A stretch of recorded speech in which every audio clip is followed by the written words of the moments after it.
Bonjour et bienvenue dans cette nouvelle édition du QG Weekend. Voici les principaux titres de ce journal.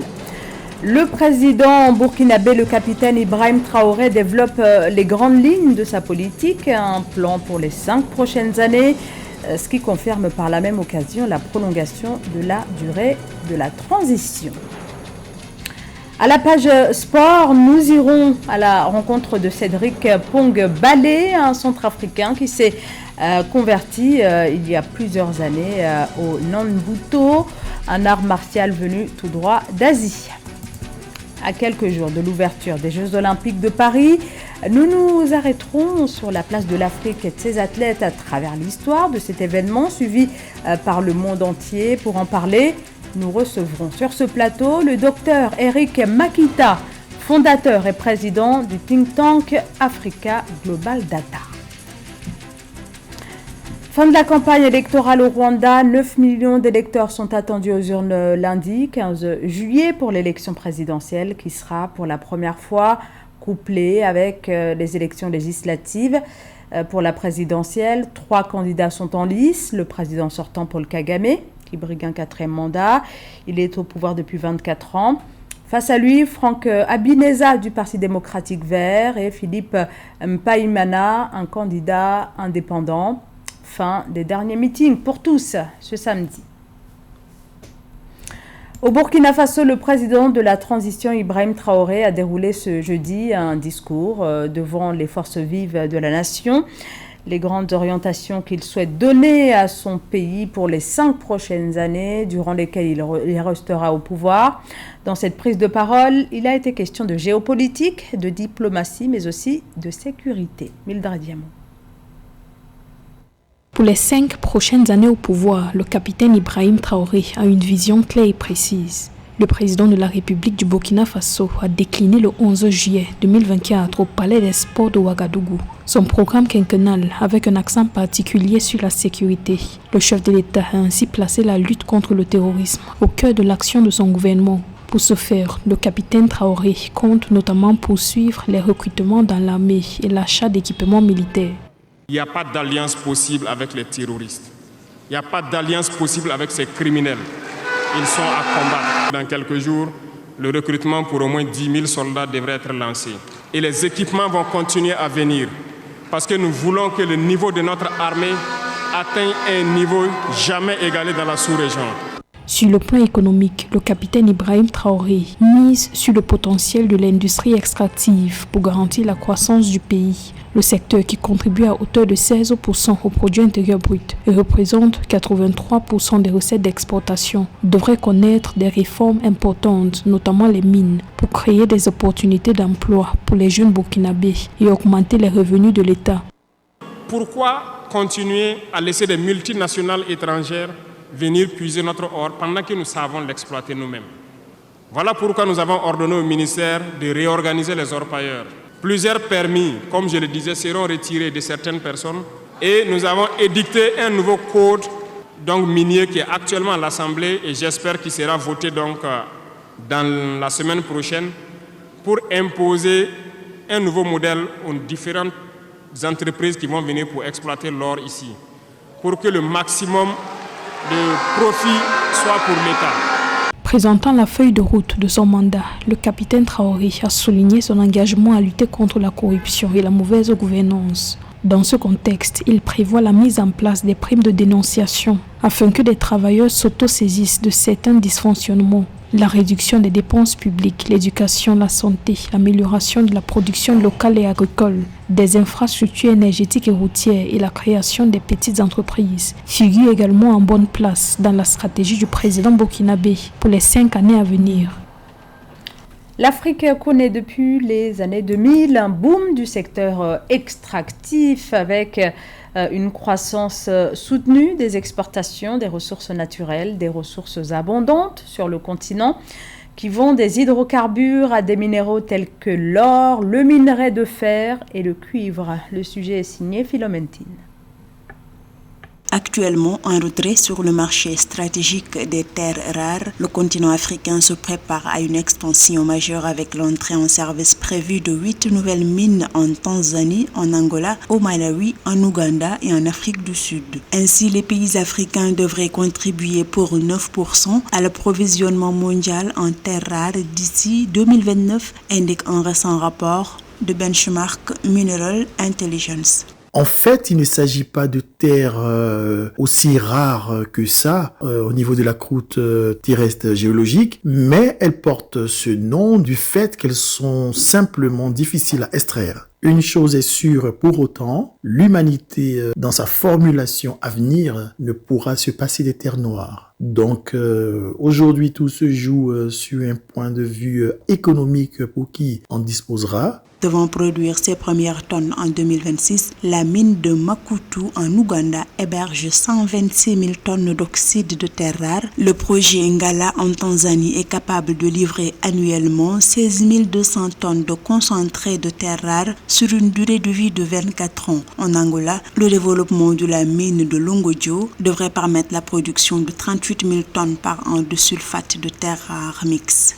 Bien entendu, les pays africains qui font office de précurseurs dans cette industrie nouvelle de l'extraction des terres rares sont à encourager et surtout à féliciter parce qu'il ne peut venir à l'idée de personne de croire que l'Afrique en tant que grenier minier du monde entier ne dispose pas de terres rares. Les terres rares sont des minerais stratégiques qui comprennent un ensemble de 17 métaux essentiels aux technologies de pointe, notamment l'industrie automobile, la défense, le secteur de l'énergie éolienne ou encore électronique. L'augmentation prévue de la production en Afrique pourrait potentiellement réduire la dépendance actuelle des marchés mondiaux vis-à-vis de sources d'approvisionnement concentrées en Chine qui dominent plus de 70% de l'offre mondiale.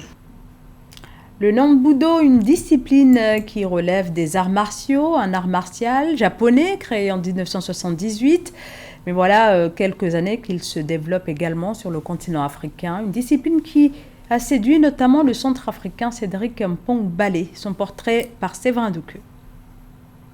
Après avoir pratiqué le taekwondo ou le karaté, Cédric Mpong-Balé s'est reconverti avec passion dans le Nambudo.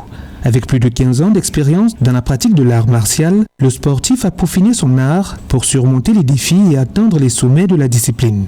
Il a notamment évolué dans l'équipe nationale sénégalaise avant de retourner chez lui en Centrafrique, où il est capitaine de la sélection nationale de Nambudo, avec laquelle il a disputé 3 championnats africains. Je suis dans le Nambudo depuis plus d'une quinzaine d'années déjà.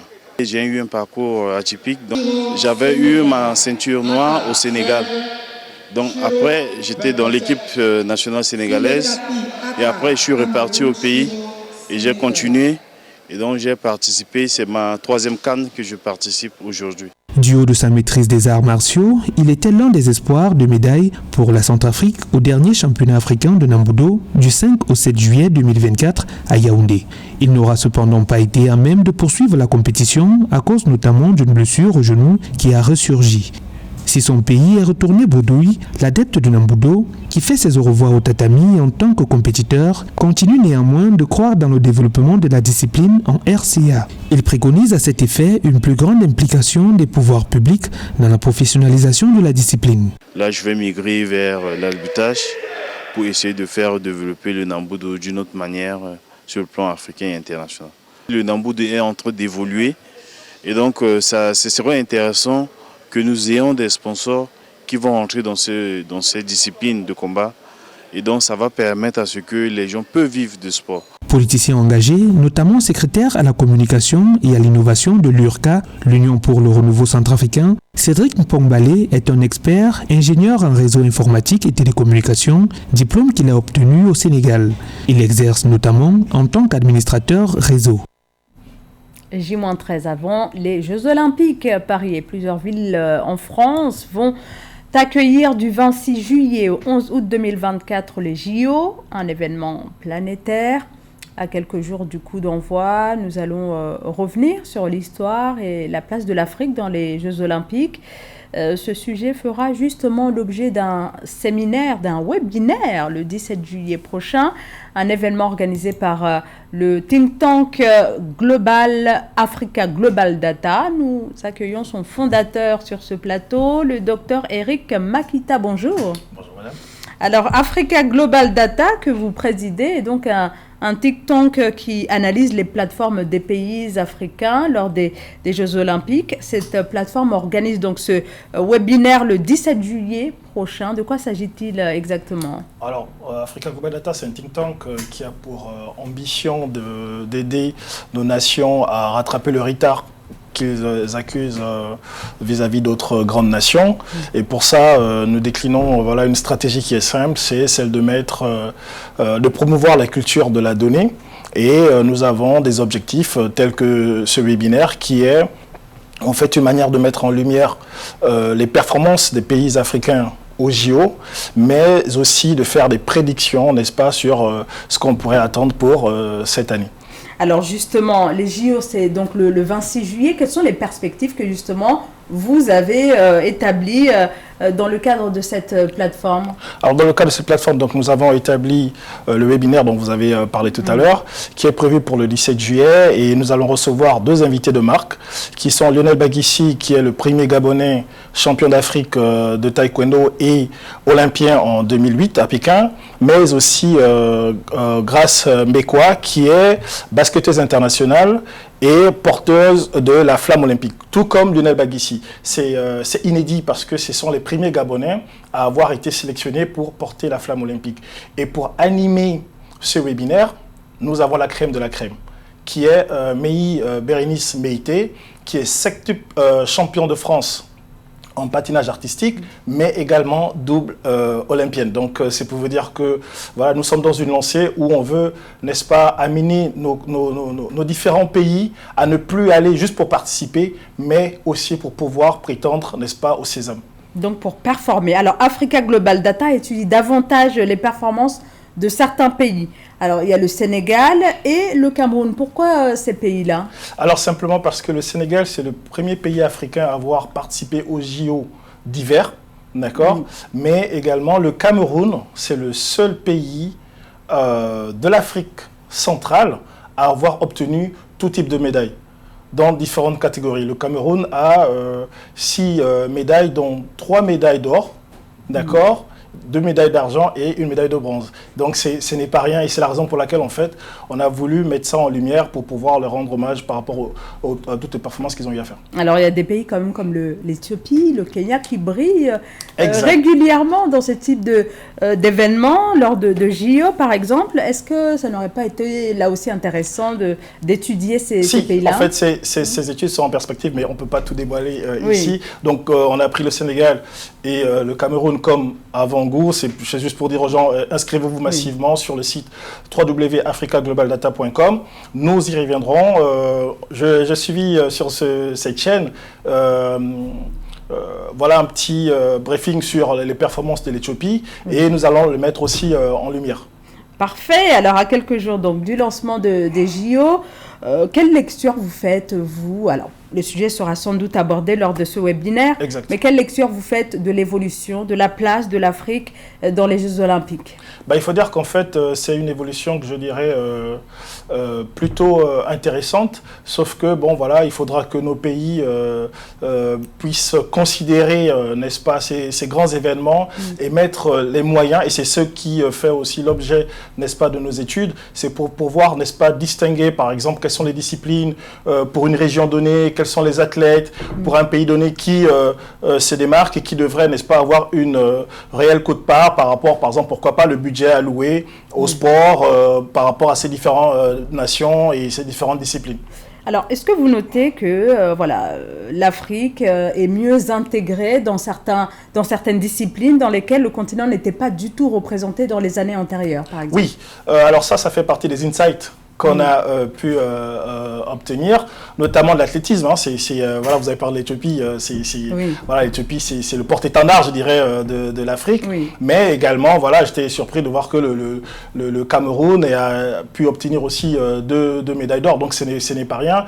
Et ensuite, on a remarqué, par exemple, pour les Jeux Olympiques d'hiver, il y a le ski alpin, qui représente la quasi-moitié des participants des Jeux Olympiques d'hiver. Donc ce n'est pas rien, c'est des choses à encourager. Et ce sont ces genres d'insights que nous mettons en lumière pour que les États puissent, n'est-ce pas, mettre les moyens qu'il faut pour accompagner les athlètes. Voilà, parce que les moyens manquent pour accompagner justement ces athlètes. C'est ça, c'est exactement. En fait, du coup, voilà, Africa Global Data est là aussi pour répondre à ces défis-là, amener les différentes nations, n'est-ce pas, à comprendre, n'est-ce pas, ces défis pour pouvoir, n'est-ce pas, je dirais, aller dans l'innovation et le développement des structures qui vont pouvoir répondre, n'est-ce pas, pour ces défis et être à même de pouvoir compétir sur la scène internationale.